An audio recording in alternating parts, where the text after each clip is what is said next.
पवित्र श्रीमद् भागवत गीता, पवित्र चारों वेद, पवित्र कुरान शरीफ, पवित्र बाइबल, पवित्र गुरु ग्रंथ साहिब, पवित्र कबीर साहिब की वाणी में छुपे हुए गूढ़ रहस्य अर्थात तत्व को जानने के लिए कृपया अवश्य सुनिए जगत गुरु तत्वदर्शी संत रामपाल जी महाराज के मंगल प्रवचन। बोलो सतगुरुदेव की जय। बंदी छोड़ कबीर परमेश्वर जी की जय। बंदी छोड़ गरीबदास जी महाराज जी की जय। स्वामी रामदेवानंद जी गुरु महाराज जी की जय। सर्व संतों की जय, सर्व भक्तों की जय, धर्मी पुरुषों की जय, श्री काशी धाम की जय, श्री छुडानी धाम की जय, श्री करौथा धाम की जय, श्री बरवाला धाम की जय। सत साहिब गरीब नमो नमो सतपुरुष को नमस्कार गुरु की नहीं। सुर नर मुनि जन साधुआं संतों सर्वस दी नहीं। सतगुरु साहिब संत सब डंडो तुम प्रणाम। आगे पीछे मध्य हुए तिनको जा कुर्बान। नराकार निर्विषम काल जाल भय भंजनम। निर्लेपम निज निर्गुणम अकल अनुबेशुंदनम। सोहम सुरति समाप्तम सकल समाना निर्तलय। उज्ज्वल हिरंबर हरदमम बेपरवा अथाह वार पार नहीं मध्यतम। ग्रीव जो सुमर सिद्ध होई गणनायक गलताना।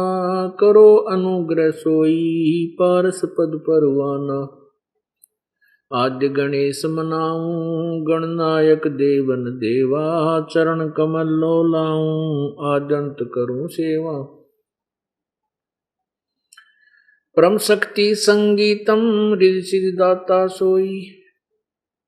अवगत गुण अतीतम सत्पुरुष निर्मोही। जगदम्बा जगदीशम मंगल रूप मुरारी। तन मन अर्पों शीसम भक्ति मुक्ति भंडारी। सुर नर मुनि जन ध्यावे ब्रह्मा विष्णु महेशा। शेष सहस मुख गावे पूजे आदि गणेशा। इंद्र कुबेर सरीखा वरुण धर्म राय ध्यावे। समर्थ जीवन जी का मन इच्छा फल पावे। 33 कोटि आधारा ध्यावे सहस 88। उतरे भव जल पारा कट है यम की फांसी। 33 कोटि आधारा ध्यावे सहस 88। उतरे भव जल पारा कट है यम की फांसी। सत साहिब कर जोरूं विनती करूं धरूं चरण पर शीश। गुरु जी राम देवानंद जी महाराज ने दियो नाम बख्शीश। कोटि कोटि सिजदा करूं कोटि कोटि प्रणाम। चरण कमल में राखियो मैं बांधी जाम गुलाम। अब गुण किए तो बहुत किए करत न मानी आरे। बावे बंदा बख्श दियो बावे गर्दन उतार। कुत्ता तेरे दरबार का मोतिया मेरा नाम। गले प्रेम की जेवड़ी जाखें चो वहाँ जाऊं। तो करो तो बावड़ूं दूर दूर करो तो जाऊं। जो राखो तो ही रहूं जो देवो सो खाऊं। जय इब के सतगुरु मिले सब दुख आखों रो। चरणों ऊपर शीश धरूं, कहूं जो कहनियो। कबीर साईं मिलेंगे, पूछेंगे कुशलात, आज अंत की सब कहूं, अपने दिल की बात। गुरु जी तुम ना भूलियो, चाहे लाख लोग मिल जाही, हमसे तुमको बहुत है, तुमसे हमको नाही। तुमरे विसारे क्या बने, मैं किसकी शरण में जाऊं। शिव ब्रंच मुनि नारदा, इनके हृदय न समाऊं। अवगुण किए तो बहुत किए, करत न मानी यार, बावे बंदा बख्श दियो, बावे गर्दन उतार। अब गुण मेरे बाप जी, बख्शो गरीब निवाज, जो मैं पूत कपूत हूँ, बोर पिता को लाज। मैं अपराधी जन्म का, नक्सक भरे विकार, तुम दाता दुख भंजना, मेरी करो संवार। लूट सको तो लूटियो, राम नाम की लूटी, पीछे फिर पछताओगे, प्राण जहांगे छोट। नहीं भरोसा देही का, विनस जावे छिन माही, श्वास उश्वास में नाम जपो, और यतन कछु नाही। श्वास उश्वास में नाम जपो, व्यर्थ श्वास मत खो, ना जाने इस श्वास को, आवन हो कि न हो। राम नाम निज सार है, राम नाम निज मूल, राम नाम सौदा करो, राम नाम ना भूल। कबीर दुख में सुमरण सब करें, सुख में करे ना कोई, जय सुख में सुमरण करें, तो दुख काहे को होवे। कबीर सुख में सुमरण किया नहीं, फिर दुख में करते याद, कह कबीरता दास की, कैसे लगे फरियाद। राम नाम रटते रहो, जब तक घट में प्राण, कब हो तो दीन दयाल के, बनक पड़ेगी कान।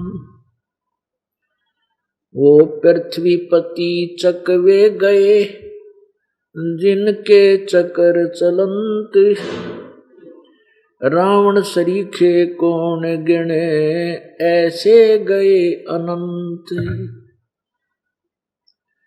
मर्द गर्द में मिल गए, वो रावण से रणधीर, कंस के सी चाणूर से, वो हिरण्यकशिपु बलबीर।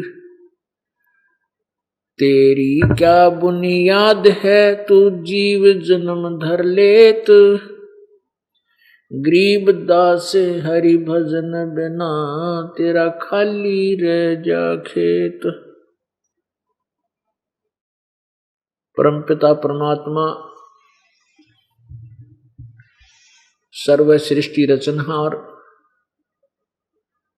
कबीर देव कबीर परमेश्वर, सारी सृष्टि के रचनहार कुल मालिक, इस काल के लोक में प्रवेश करते हैं,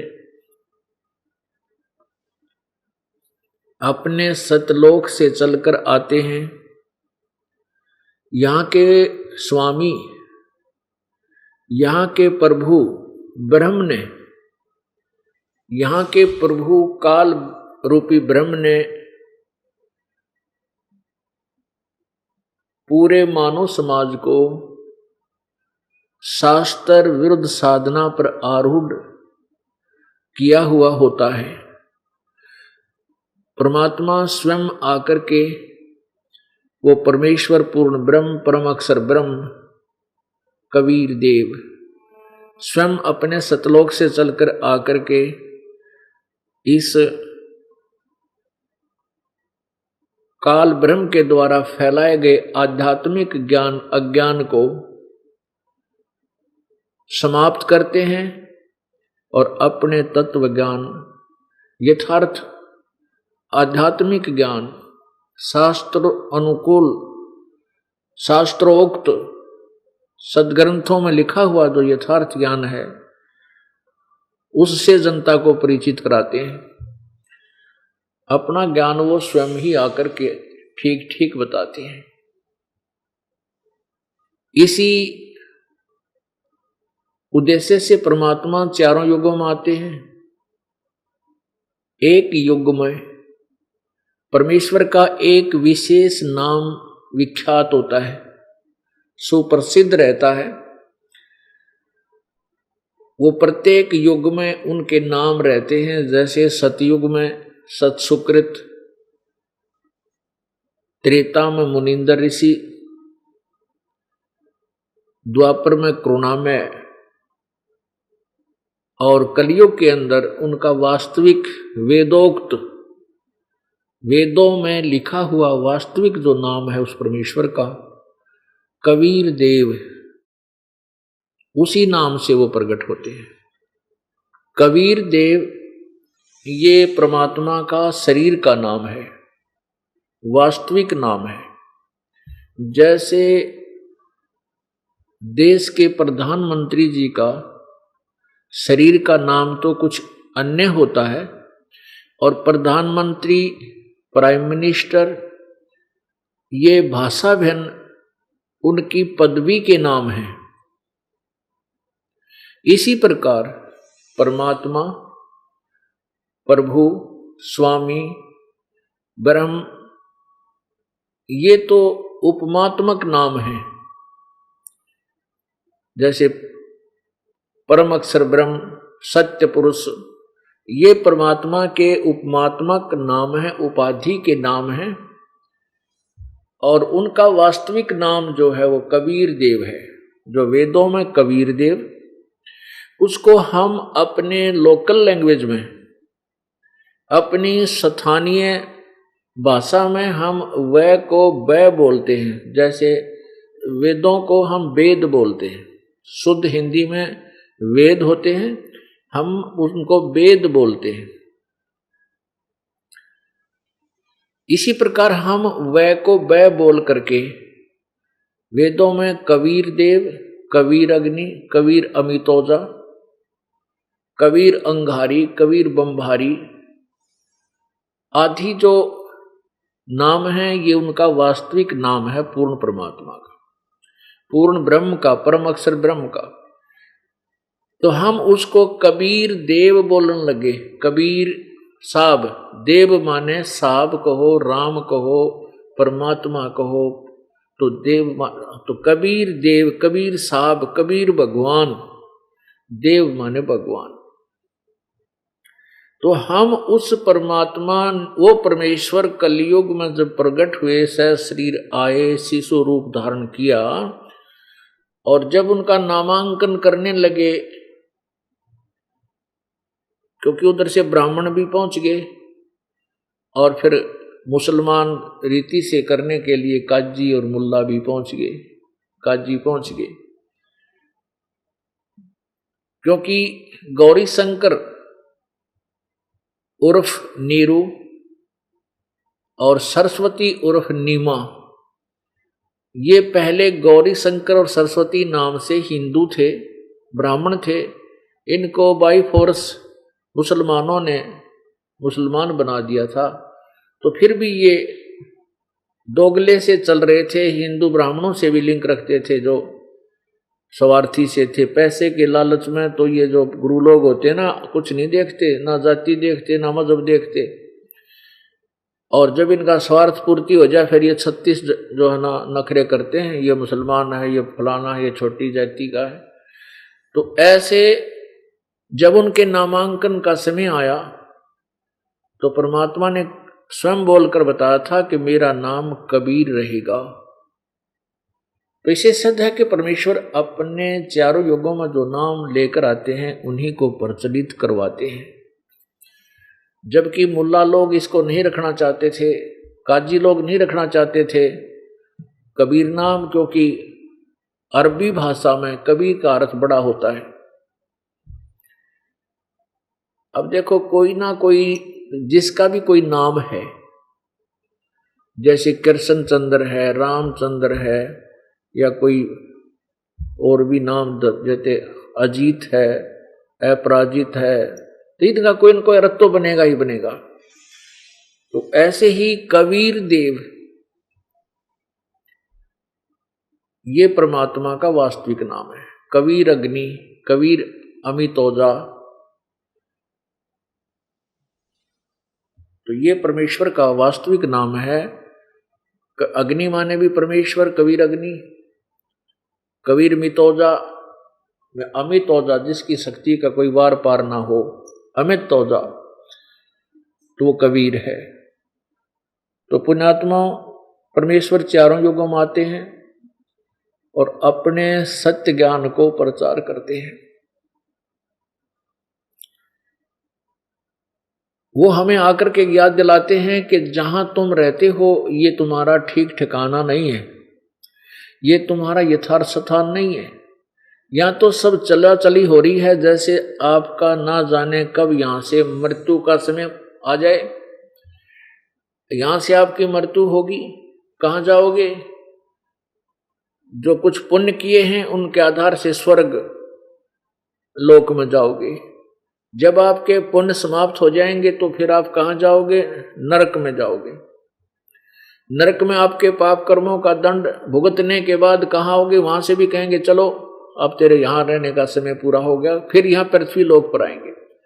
फिर यहाँ कोई अन्य जोनी प्राप्त हो जाएगी, कुत्ता बन गया, कुतिया बन गई, गधे बने, गधी बनी, उनका समय पूरा होता, फिर चलो दूसरे शरीर में, फिर वहां पूरा हुआ, फिर चलो तीसरे शरीर में। कहते हैं यहाँ तुम्हारा ये कहीं ठिकाना नहीं है। अब इसलिए हम जैसे कोई अच्छी भक्ति ब्रह्म तक की साधना हमने की वेदों अनुसार, तो हम कहाँ पहुंचे? ब्रह्मलोक में पहुंच जाते हैं। गीता जी अध्याय नंबर 8 के श्लोक 16 में कहा है कि ब्रह्मलोक पर्यंत ये सभी पुनरावर्ती में है। वहां गए हुए प्राणी भी, ब्रह्मलोक में गए हुए साधक भी, वो जीव भी फिर वापस जन्म मृत्यु में आते हैं। अब परमात्मा कबीर परमेश्वर जी अपने उस तत्व ज्ञान में बताते हैं, आगे गए ना बावड़े रहते भी सब जाही, बिन साहेब की बंदगी कहीं ठोर ठिकाना नाही। पहले चले गए जो हमारे दादे परदादे, वो वापस नहीं आए। हमारे घर में उसी शकल में फिर नहीं आ पाए, और दो शेष बचे ये सभी यहां से चले जाएंगे। और यहां से जाने के बाद फिर कोई दूसरी योनि, फिर वहां से चलेंगे, फिर तीसरी योनि, फिर वहां से चलेंगे, फिर और कहीं, फिर स्वर्ग में, फिर नरक में। बिन परमेश्वर की भक्ति कहीं ठोर ठिकाना नहीं। यदि हम उस पूर्ण परमात्मा परम अक्षर ब्रह्म की साधना शास्त्र विधि अनुसार परम संत से लेकर करेंगे तो फिर हम सत्यलोक चले जाएंगे। पवित्र श्रीमद् भगवत गीता जी अध्याय नंबर 15 के श्लोक नंबर 4 में कहा है कि 3 और 4 का आशय है। वैसे तो गीता जी अध्याय नंबर 15 के श्लोक 1 से लेकर 4 तक ये इसमें कंटिन्यूस लगातार ज्ञान है। गीता जी अध्याय नंबर 15 के श्लोक 1 में कहा है कि ऊपर को पूर्ण परमात्मा रूपी जड़ वाला और नीचे को तीनों गुण रूपी शाखा वाला, ये उल्टा लटका हुआ संसार रूपी वृक्ष है।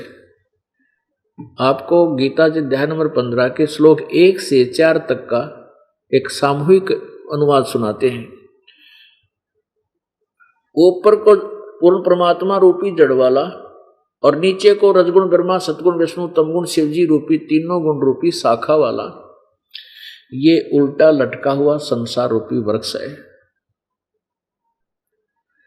और गीता ज्ञान दाता कह रहा है कि अर्जुन यहां विचार काल में, अर्थात गीता ज्ञान दाता कहना चाहता है कि मैं तुझे जो गीता ज्ञान सुना रहा हूं इसमें मैं आपको कंप्लीटली नहीं बता पाऊंगा, पूर्णतः नहीं बता सकता इस पूरी सृष्टि रचना के बारे में, यानी संसार रूपी वृक्ष के बारे में। भाई ये कहाँ इसकी स्टार्ट है, किसने किया है, तो मैं इसको पूरा नहीं बता पाऊंगा। उसके लिए क्या बताया है कि इस उलझे हुए इस ज्ञान की गुत्थी को, इस उलझे हुए ज्ञान को तत्व ज्ञान रूपी शस्त्र के द्वारा काट कर उसके पश्चात उस परमेश्वर के परम पद की खोज करनी चाहिए, जहां जाने के बाद ये प्राणी लौटकर फिर संसार में नहीं आती, अर्थात फिर कभी जन्म और मृत्यु नहीं होती, पूर्ण मोक्ष हो जाता है। और जिस परमेश्वर ने सारी सृष्टि का, सर्व ब्रह्मांडों का, संसार रूपी वृक्ष की रचना की है, वो उसी परमात्मा की मैं शरण हूं, गीता ज्ञान दाता कहता है। अब गीता ज्ञान दाता ने 15वें अध्याय गीता जी के श्लोक नंबर 1 में ये भी डिफाइन कर दिया है कि वो तत्वदर्शी संत की पहचान क्या है।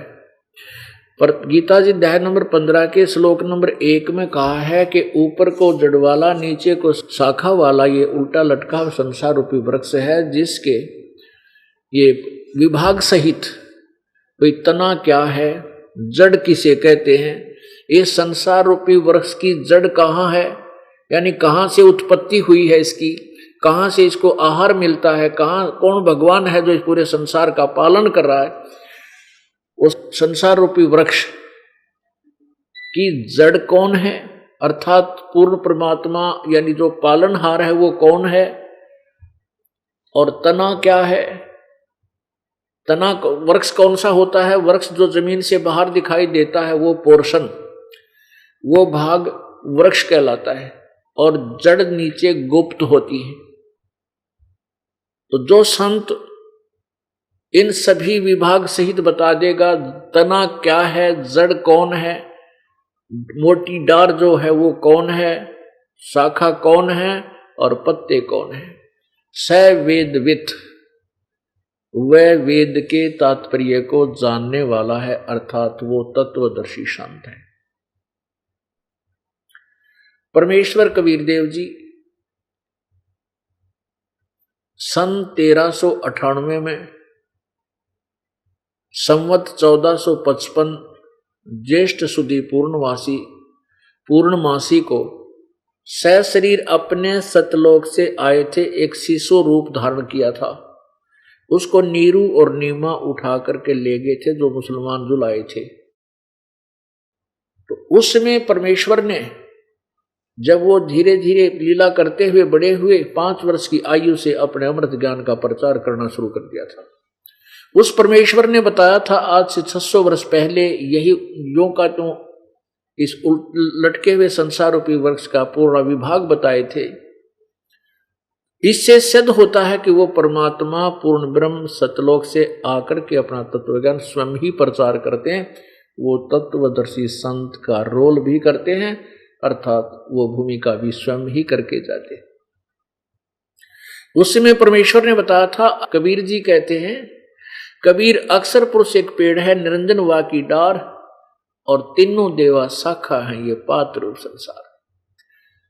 पुण्यात्माओं, जिस ज्ञान को न वेद जानते, वेदों में वर्णित नहीं है, पूरा विवरण नहीं है, और ना ही गीता जी जानती, ना गीता ज्ञानदाता ब्रह्म जानता, वो ज्ञान कबीर देव, कबीर परमात्मा जानते हैं। उन्होंने स्वयं बताया है, अक्षर पुरुष एक पेड़ है और निरंजन वा की डार, ये तीनों देवा शाखा है, ये पात रूप संसार। पुण्यात्माओं, इसका कुछ समर्थन वेद भी करते हैं, इसका कुछ समर्थन गीता जी भी करती है, लेकिन गीता और वेदों में कंप्लीट नॉलेज नहीं है, पूर्ण ज्ञान नहीं है, सांकेतिक कुछ आंशिक ज्ञान है। इससे क्या होता है कि हमारे जो परमेश्वर ने आके हमें वो तत्व ज्ञान दिया, वो तत्व ज्ञान सत्य है, लेकिन वो सिंपल लैंग्वेज में है, साधारण भाषा में।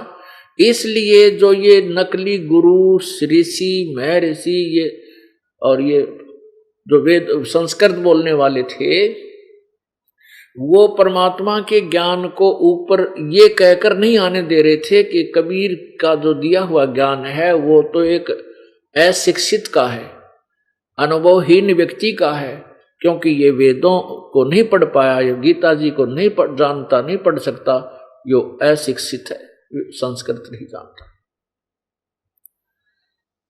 इसलिए परमात्मा के उस तत्व ज्ञान को जो पहले ही परमेश्वर ने हमें दे रखा खजाना, उसको सत्य को सत्य सिद्ध करने के लिए, आपके हृदय में जमाने के लिए वेदों और गीता का सहयोग और पुराणों का सहयोग दिया जा रहा है। कि जो कबीर परमेश्वर ने बताया वो वेद भी समर्थन करते हैं, पर इनमें कंप्लीट नहीं है। जैसे यजुर्वेद अध्याय नंबर 40 के श्लोक नंबर 17 में, मंत्र 17 में लिखा है कि वो परमात्मा पूर्ण ब्रह्म जो जड़ रूपी भगवान, वो तो ऊपर प्रोक्ष है, वो तो गुप्त है। और गीता वेद ज्ञान दाता अर्थात ब्रह्म कहता है कि मैं ब्रह्म हूं और मेरा ओम नाम है, मैं खम यानी ब्रह्मलोक में रहता हूं। वो परमात्मा तो गुप्त है, ऊपर प्रोक्ष है, पूर्ण परमात्मा तो इससे सिद्ध है कि इसमें आंशिक ज्ञान तो है। जैसे गीता जी में लिखा कि ऊपर को पूर्ण परमात्मा रूपी तो जड़ है और तीनों गुण रूपी शाखा है। अब गुण कौन है? रजगुण ब्रह्मा, सतगुण विष्णु, तमगुण शिव जी। तो ये उल्टा लटका हुआ संसार रूपी वृक्ष है। और कहता और मैं विशेष नहीं जानता, अब बीच का सारा पोर्शन नहीं बता पाया, और ऊपर पूर्ण ब्रह्म कौन है, ऊपर की जड़ कौन है, ये भी गीता ज्ञानदाता नहीं बता पाया।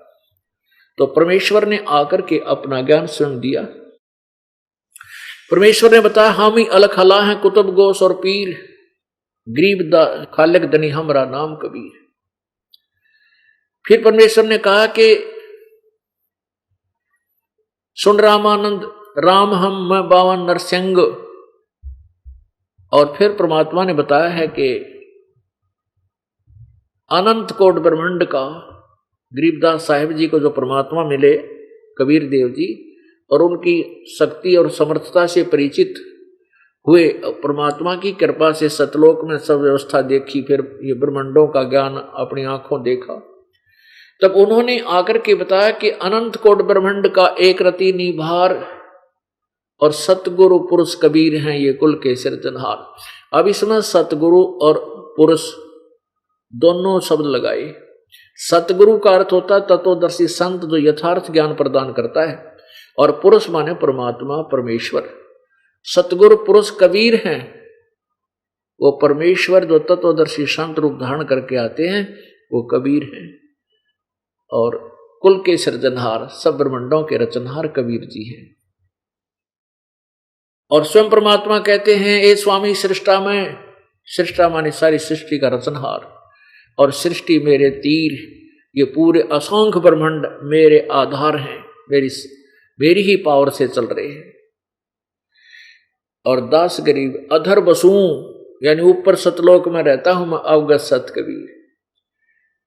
ऊपर मैं ही रहता हूं सतलोक में, जो वेद और गीता ज्ञान देते हैं। यजुर्वेद अध्याय नंबर 40 के श्लोक 17 में जो लिखा है कि वो परमात्मा पूर्ण ब्रह्म तो ऊपर प्रोक्ष है, वो तो गुप्त है, तो वो कहते हैं वो ऊपर परमात्मा मैं ही हूं। इस प्रकार परमेश्वर ने उसी समय आकर के अपने सर्वभूमिका की एक दास का रोल किया। एक भक्त में क्या गुण होने चाहिए, और तत्वदर्शी संत बनकर उन्होंने वो यथार्थ ज्ञान दिया। लेकिन वो साधारण भाषा में देना इसलिए अनिवार्य था कि आने वाले समय में मेरी प्यारी आत्मा जब ये शिक्षित होंगे तो मेरे इस ज्ञान को आसानी से समझ लेंगे। और यदि परमात्मा इसको संस्कृत में बोल जाता तो फिर ये संस्कृत में अड़ंगा करने वाले इसका और दुरुक्ति कर देते, अज्ञान कर देते, अनुवाद ठीक नहीं करते। तो उस परमेश्वर के इस ज्ञान को समझने के लिए वो जो पहले परमात्मा 600 वर्ष पहले हमें देकर गए थे, इसलिए सदग्रंथ आपको दिखाता ये दास, अन्यथा चारों वेदों की और गीता जी की कति आवश्यकता नहीं। क्योंकि जो इनमें निष्कर्ष है वो सारा कबीर वाणी में परमात्मा के द्वारा दिए हुए अपने मुख्य ज्ञान में एज इट इज वर्णन है। लेकिन इसलिए उस सिंपल भाषा में, साधारण लैंग्वेज में, साधारण भाषा में लिखे हुए ज्ञान को, सत्य को सत्य आपके हृदय में जचाने के लिए आप जिन सदग्रंथों को सत्य मानते हो उनका समर्थन लेना पड़ रहा है। और जब आपके हृदय में यह सत्य जच जाएगी कि कबीर जी ने जो कहा वो सत्य है, तो फिर हमने उस साधारण भाषा वाले ज्ञान में जो भी हमें क्रियाएं मिली हैं, जो साधना आपको दी गई है, केवल वो साधना करनी है। फिर ज्ञानी बनने की कति आवश्यकता नहीं। ज्ञान बार बार आपको इसलिए समझाया जा रहा है कि आप इस ज्ञान को समझकर आपकी बुद्धि एक परमात्मा, एक ज्ञान पर स्थिर हो जाओ, तब तुम भक्त बनोगे, योगी बनोगे, साधक बन पाओगे, साधना कर पाओगे। जैसे गीता जी अध्याय नंबर 2 के श्लोक नंबर 53 में कहा कि अर्जुन, जब तेरी बुद्धि नाना भिन्न भिन्न प्रकार के भ्रमित करने वाले वचनों से यानी ज्ञानों से हटकर एक ज्ञान पर, एक पूर्ण परमात्मा के ज्ञान पर स्थिर हो जाएगी, तब तो तू योगी बनेगा, तब तो तू भक्त बनेगा, योग को प्राप्त होगा, यानी तो भक्त बनेगा। तो पुण्यात्माओं, आपको भक्त बनाने के लिए ये ज्ञान रह कर समझाया जा रहा है। और ये सदग्रंथ आपके समक्ष प्रोजेक्टर के माध्यम से, ये सीडी डीवीडी बना करके, वीडियो फिल्म बना करके आप तक पहुंचाए जा रहे हैं, ताकि आप सब शिक्षित हो गए हो। अब ये बिचली पीढ़ी प्रारंभ हो चुकी है। इस बिचली पीढ़ी को परमात्मा ने सिलेक्ट किया है पहले से ही, कि बिचली पीढ़ी जब आएगी तब हम अपने यथार्थ ज्ञान को प्रचार करेंगे। तब तक हम इनको नहीं बोलेंगे, इन्होंने कहने दे हमारे विषय में जो ये एंड बैंड बोलते हैं, बोलने दो इन नकली गुरुओं ऋषियों ने। जब ये बिचली पीढ़ी शिक्षित हो जाएगी, फिर मेरे बच्चे मुझे आसानी से पहचान जाएंगे। गीता जी अध्याय नंबर 4 श्लोक नंबर 34 में गीता ज्ञान दाता ने कहा है कि जो 32 और 34 में कहा कि जो वो परमात्मा ने, पूर्ण ब्रह्म ने, सच्चिदानंद घन ब्रह्म ने, परमात्मा ने यानी परम अक्षर ब्रह्म के ने जो स्वयं आकर के अपने मुखारविंद से, अपने मुख कमल से जो ज्ञान बोला है, वह उनकी वाणी, उस परमेश्वर की वाणी में सब प्रकार की साधनाएं करने वाली और ना करने वाली जो गलत हैं उनको रिजेक्ट किया है कि जो ऐसा करते हैं वो गलत है, बेदा है, व्यर्थ है। जो ऐसी साधना करते हैं वह भी व्यर्थ है।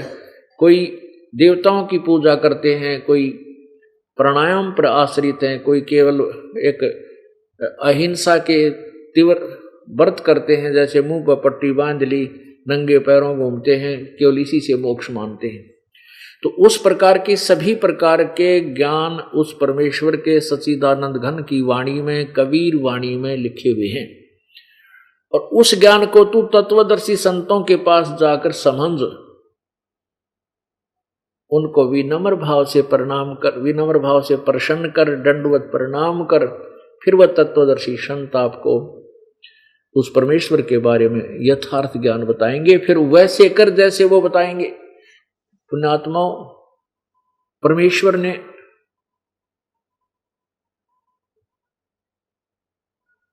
अपनी महिमा आप ही बताई थी, और अब उसी का समर्थन ये सभी ग्रंथ सदग्रंथ दे रहे हैं जिनको हम सदग्रंथ मानते थे। और जो इन सदग्रंथों वेदों और गीता में इनकम्प्लीट छोड़ दिया है कि गीता ज्ञान दाता कहता है कि उस पूर्ण परमात्मा के विषय में मैं परिचित नहीं हूं, उसका पूर्ण ज्ञान विधि भक्ति की विधि मुझे प्राप्त नहीं है। तो उन तत्वदर्शी संतों के पास उसकी जानकारी प्राप्त करो। और वो तत्वदर्शी संत कैसा होगा, वो कैसी क्या ज्ञान देगा, वो परमात्मा की वाणी में लिखा होगा। जैसे गीता ज्ञान दाता ने अपनी विधि बता दी, अपनी साधना बता दी, अध्याय नंबर 8 के और श्लोक नंबर 13 में कहा कि मेरा एक ओम नाम है मुझ ब्रह्म का। ओम इति एक अक्षरम ब्रह्म व्यवहारन माम अनुसमरण यह प्रयाति तजंदेहम सयाति परमाम गति। मेरा मुझ ब्रह्म का केवल एक ओम अक्षर है और इसका अंतिम श्वास तक ये उच्चारण करके सिमरण करना होता है। और जो इसका अंतिम श्वास तक इसका सिमरण करता है तो वो मेरे वाली परम गति को प्राप्त होता है।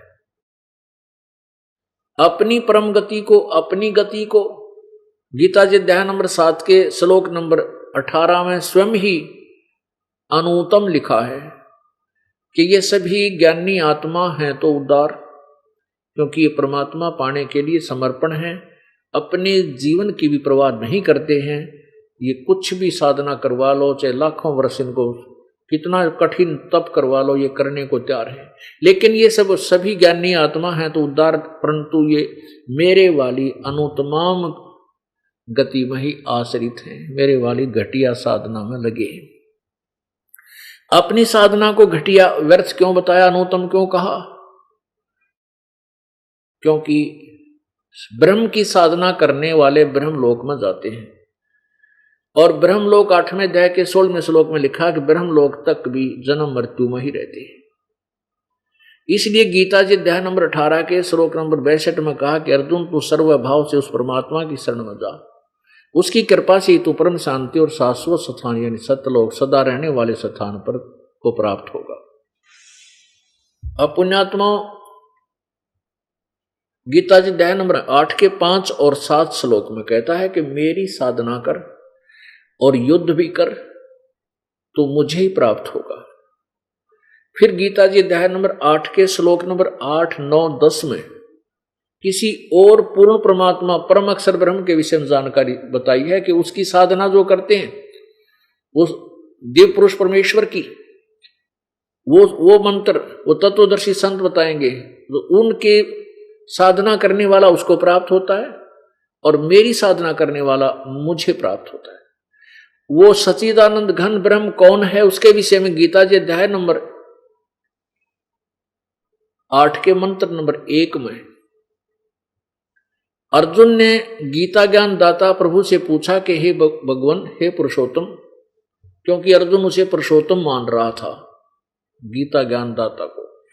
तो उसने कहा कि हे भगवान, आपने जो 7वें अध्याय के गीता जी के 7वें अध्याय के 29वें मंत्र में जिस तत्ब्रह्म का जिक्र किया है कि उस तत्ब्रह्म को, उस परमात्मा को और सारी अखिल जो है ना अध्यात्म ज्ञान को और सभी कर्मों से जो परिचित हो जाता है, उनको जान करके फिर यहाँ के संसार की कोई इच्छा वो नहीं मान रखता।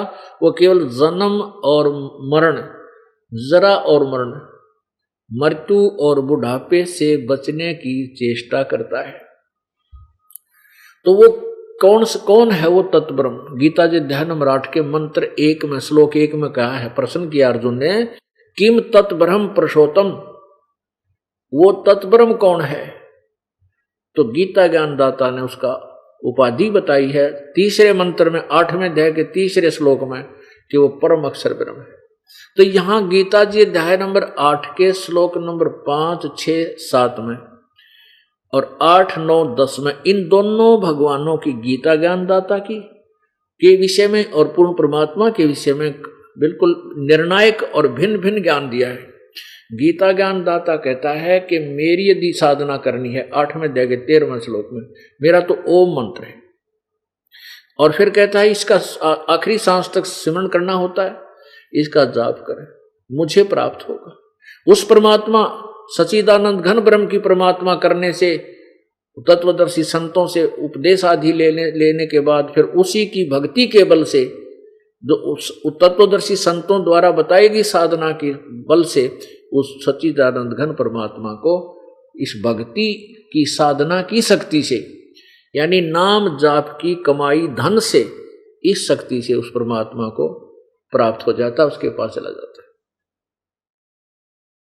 उसके विषय में क्या बताया है? गीता जी अध्याय नंबर 17 के श्लोक नंबर 23 में कहा है, ओम तत्सत इति निर्देश ब्रह्मण त्रिविद समर्थ है। ओम तत्सत इति निर्देश है, ब्रह्मण त्रिविद समर्थ है। ब्रह्मण माने उस सच्चिदानंद घन परमात्मा का, पूर्ण परम अक्षर ब्रह्म की साधना का इस ओम तत्सत 3 मंत्र के जाप का आदेश है, निर्देश है, नथिंग एल्स, इसके अतिरिक्त और कोई मंत्र नहीं है। ओम तो इसमें ब्रह्म का जाप है, 3 परमात्मा है पुण्यात्माओं। अभी तक हम जितने भी ऋषि महर्षियों से मिले, संतों गुरुओं से मिले, उनको भक्ति का कै का भी ज्ञान नहीं था। आध्यात्मिक ज्ञान से वह कति अपरिचित थे, केवल संस्कृत जानते थे, हठ योग करके कुछ सिद्धियां प्राप्त कर लेते थे, जिससे वह प्रभु पाक रहे थे। उनके पास कख भी नहीं था, पूरा मानव समाज ने भ्रमित कर दिया। इतनी कुरीतियां समाज में फैल गई हैं क्योंकि हम भगवान से जो राहत चाहते थे, उन अज्ञानी ऋषियों के द्वारा बताई गई साधना से हमें कोई लाभ नहीं मिला परमात्मा का, तो हम नास्तिक होने लगे और फिर हमने अन्य तरीकों से धनी बनने की चेष्टा की, कष्ट निवारण की चेष्टा की, दूने दोषी होकर के और ज्यादा पतन को प्राप्त हो गए। 3 परमात्मा है मुख्य तौर पर, 3 प्रभु हैं, 3 ब्रह्म हैं, एक क्षर ब्रह्म, एक अक्षर ब्रह्म, एक परम अक्षर ब्रह्म। अब क्षर ब्रह्म कौन है? क्षर ब्रह्म माने क्षर ब्रह्म, क्षर माने नाशवान, क्षर ब्रह्म, ये नाशवान परमात्मा। ब्रह्म माने प्रभु।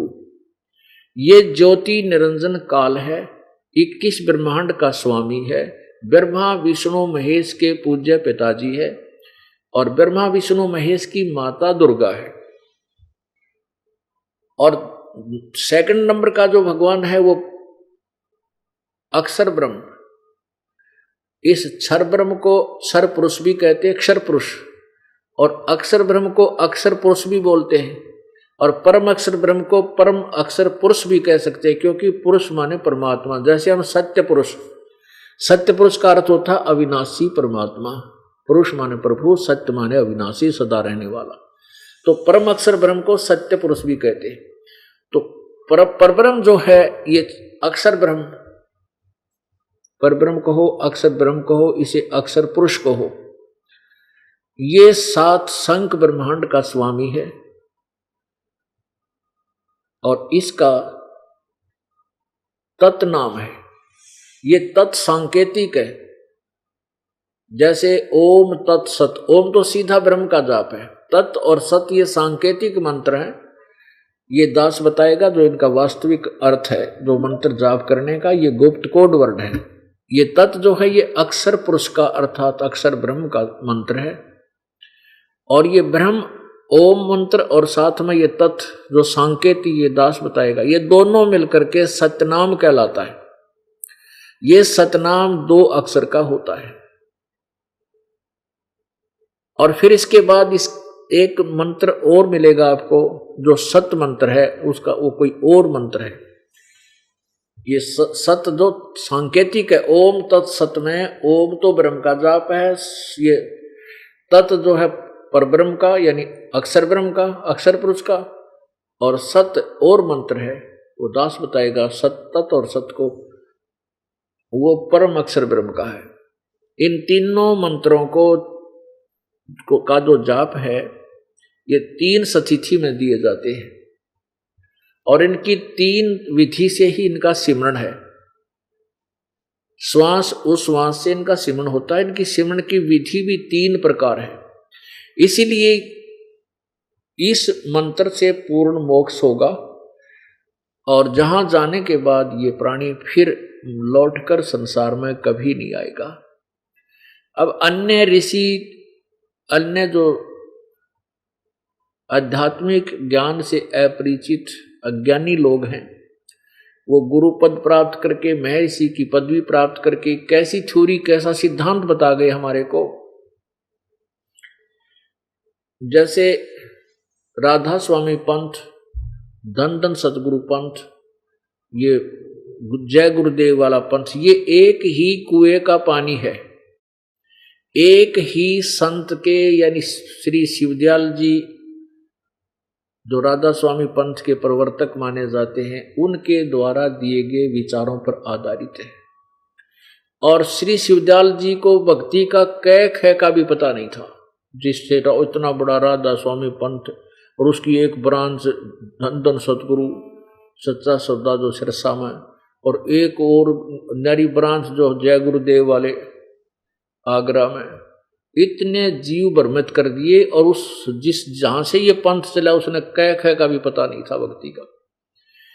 अब ये प्रकरण चला तो इसलिए थोड़ा सा आपको विवरण दिखाना पड़ेगा, ताकि बुद्धिमान प्राणी अब शिक्षित हैं, अपनी आंखें देख लें कि वो के बांडा करते थे, कैसे भ्रमित करके वो कितने अज्ञानी लोग थे वह, जिनके नाम पर आज दुनिया इकट्ठी हो रही है।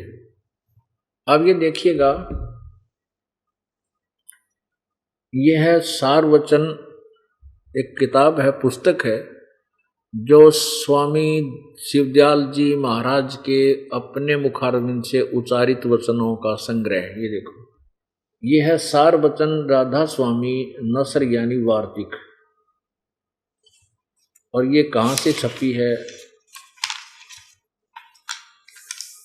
ये है राधा स्वामी सारवचन राधा स्वामी नसर यानी वार्तिक, जिसको कि परम पुरुष, अब ये जानते पड़िए परम पुरुष ये कौन है? परम पुरुष शिवदयाल जी, जहाँ से जिससे राधा स्वामी और धन धन सतगुरु और जय गुरुदेव वाले पंथ बने हैं। परम पुरुष पूर्ण धनी स्वामी जी महाराज जुबान मुबारक से फरमाया, और जो बाइज्जत राधा स्वामी ट्रस्ट छापी गई। राधा स्वामी ट्रस्ट ने इसको छापा है। कोई भी साहब बिना इजाजत के इस पोथी को नहीं छाप सकते। मुद्रक है दी कोरोनेशन प्रेस, छिल्ली ईंट रोड आगरा से। और ये छपाया किसने है? ये प्रकाशक हैं राधा स्वामी ट्रस्ट, स्वामी बाग, राधा स्वामी बाग आगरा से छपा है। ये भाग 1 है। राधा स्वामी दयाल की दया, राधा स्वामी सहाय, खुलासा उपदेश हजूर स्वामी राधा स्वामी साहब का। ये उन्होंने अपनी स्वामी शिवदयाल जी ने बोला है। ये देखिएगा वचन 1 और वचन 2। वचन 1 में नीचे लिखा कि सिर्फ काम इतना है कि इंसान यानी मनुष्य अपनी सूरत यानी रूह को अपने खजाने और निकास यानी मुकाम सतनाम और राधा स्वामी में पहुंचे। और पुण्यात्मा देखो, यहां तो इन्होंने राधा सतनाम और राधा स्वामी को स्थान बताया। मुकाम माने स्थान, ये देखिएगा, यहां तो स्थान बता रहे हैं सतनाम और राधा स्वामी को पहुंचे। यानी सिर्फ काम इतना है कि इंसान यानी मनुष्य अपनी सूरत यानी रूह को उसके खजाने और निकास यानी मुकाम सतनाम और राधा स्वामी में पहुंचावे। मुकाम माने स्थान, स्थान सतनाम और राधा स्वामी में सूरत पहुंचा दे। आगे देखो 3 नंबर में क्या लिखा है, ये प्रश्न नंबर 2 के ऊपर है, सारवचन राधा स्वामी वार्तिक पे भाग 1। अब 3 पृष्ठ पर देखना, और वचन नंबर वो 2 था 3 में क्या लिखा कि जितने आचार्य यानी आचार्य गुरु और महात्मा और अवतार और पैगंबर हर एक मजहब में हुए, वे सब अपने अभ्यास के जोर से अंतर में तरफ मुकाम असली के चले, पर सब के सब धुर स्थान तक नहीं पहुंचे। सो बहुत से तो मंजिल पहली पर और कोई दूसरी मंजिल पर, और कोई बिरले साध और प्रेमी मंजिल तीसरी तक पहुंचे। सिर्फ संत मंजिल 5वीं, देखिए अज्ञानियों का के बकवाद गढ़ रखिए, मंजिल 5वीं यानी सतनाम पर, और कोई बिरले मंजिल 8वीं यानी राधा स्वामी तक पहुंचे। अरे तेरा गजब यो, देखिए मंजिल माने स्थान, 5वीं मंजिल यानी सतनाम को ये स्थान बताओ है अनाड़ी, और फिर मंजिल 8वीं राधा स्वामी तक पहुंचे। हे परमात्मा। अच्छा आगे देखो, ये तो 3 नंबर वचन सुना आपने। अब 4 नंबर देखो, प्रश्न नंबर 5 पे ये 4 नंबर, यहां तो तोड़ा पाट दिया इन्होंने। अब समझना चाहिए राधा स्वामी सबसे ऊंचा मुकाम है, और यही नाम कुल मालिक और सच्चे साहब और सच्चे खुदा का है। और इस मुकाम से, अब देखो यहां भी ना, राधा स्वामी सबसे ऊंचा मुकाम है, मुकाम माने स्थान है। इन प्रडा ने बेरा राधा स्वामी के सांग था, जो आदमी था कि कोई गमचक्कर था, या कोई स्थान था, नाम था, कोई भगत था। ये खुद बोल रहा है, जो शिवदयाल जी के विषय में लिख रहे हैं, उन्होंने बोला है ये सारा कुछ वचन। अब समझना चाहिए राधा स्वामी सबसे ऊंचा मुकाम यानी स्थान है, और यही नाम कुल मालिक और सच्चे साहब और सच्चे खुदा का है। अरे थारा गजब हो। अब कोई का प्रधानमंत्री, दिल्ली प्रधानमंत्री भी है, प्रधानमंत्री का नाम भी दिल्ली है, तो कितना बड़ी बूझ होगा ये आप समझ सकते हो। यही नाम, अब यहाँ मुकाम बता रहा है, स्थान है, और यही नाम कुल मालिक और सच्चे साहब और सच्चे खुदा का है। और इस मुकाम अर्थात इस राधा स्वामी स्थान से 2 स्थान नीचे सतनाम का मुकाम है। अरे नाला को सतनाम, वहाँ सतनाम खुद कह रहे सतनाम स्थान है, इब्नों के सतनाम का मुकाम है, स्थान का स्थान है। ये समझो कि सतनाम को ये सतान बोल रहे थे वहां पर, सतनाम का मुकाम यानी स्थान का स्थान है, जिसको संतों ने इस सतनाम को के बोला है इन्होंने, सतनाम का मुकाम जिसको संतों ने सतलोक सचखंड, इस सतनाम के विषय में आगे डिफाइन कर रहे हैं, के नाम है इसके आगे पर्यायवाची नाम बता रहे हैं इसके। सतलोक, सतनाम को सतलोक भी कहते हैं, सचखंड, सार शब्द, सतशब्द, सतनाम, सतपुरुष करके बयान किया है। थारा शर करया है। अरे थारा गजब हो। अरे नकम्यो, तुमने न्योय नहीं बेरा, तुम के बोलन लाग रहे हो। अरे तारा जुल्म हो। और ये लाखों करोड़ों किताब और श्रद्धालुओं को बेच डाली और उनके अंदर अज्ञान ठोक दिया। इतने दिन हो गए इन श्रद्धालुओं ने इन महापुरुषों के पीछे लग गया, नहीं यो डंगा ना पड़ा, इसे समझना यो के लिख गए थारी लिए, ये क्या बताना चाहते थे तुम्हारे को, ये क्या ज्ञान देंगे, क्या इनकी विधि होगी भक्ति की, जब इनका ज्ञान नहीं इतना बकवाद भरा है, कितना सर नहीं कितना पैर नहीं। अब कहीं तो कहते हैं सतनाम स्थान है, मुकाम है, राधा स्वामी स्थान है, ये सच्चे खुदा का नाम है, और फिर कहते हैं ये सतनाम सचखंड उस राधा स्वामी 8वीं मंजिल है, और उससे 2 स्थान छोड़कर फिर यह सतनाम वाली सतनाम बता दिए स्थान है, ये सतलोक कहते सतनाम को फिर सतलोक, सचखंड, सार शब्द, सतनाम, सतपुरुष, सार शब्द, ये करके बयान किया, यानी सब एक ही नाम में सारे कुछ गा दिया। पुण्यात्मा जैसे किसी ने जिंदगी में ना तो सड़क देखी और ना जिसने कार देखी, ना पेट्रोल देखा, ना ड्राइवर देखा, और वो फिर व्याख्या कर रहा है अन्य में, जो कि तो जंगल में पड़ा हो जंगली व्यक्ति, और वो वैसे कि तो सैर सपट्टा करा इधर उधर, और कहता कहाँ गया था, मैं वहां घूम के आता हूँ, शहर सुन रखा था उसने किसी था, कार में घूमता हूँ, ड्राइवर चलाता है। तो किसी कोई पूछा भी वो ड्राइवर कैसा है, वो कार कैसी है, पेट्रोल कैसा होता है, जिस सड़कों पर चलती है गाड़ी वो कैसा होता है, तो बताने लगता है कि ड्राइवर भी कार ही है, सड़क भी कार को ही बोलते हैं, पेट्रोल भी कार ही है, और शहर भी कार ही है। तो उस गधे ने कदे स्वप्न में बिना देख रखी हुआ चीज जो इसी डेफिनेशन बता रहा है। तो यही दशा, ये है head of the department of Radha Swami. Radha Swami का सबसे मुखिया ये प्रवर्तक के ये विचार हैं। तो इन जय गुरुदेव वाला दौरा, इन धन धन सतगुरु दो आना दौरा के टट्टू होगा बता, ये दुनिया को गुमराह करें बैठे, उसी को ये प्रमुख मान कर आगे चल रहे हैं। अब जिस मुखिया को ज्ञान नहीं, जैसे हम कबीरपंथी हैं और हमारे कबीर परमात्मा ने जो ज्ञान दिया हम उसका अनुसरण कर रहे हैं, हम उनके अनुयायी हैं। यदि हमारे कबीर साहब का ज्ञान ही गलत होता तो हम किसे अनुयायी थे, किसे कैसे वो थे।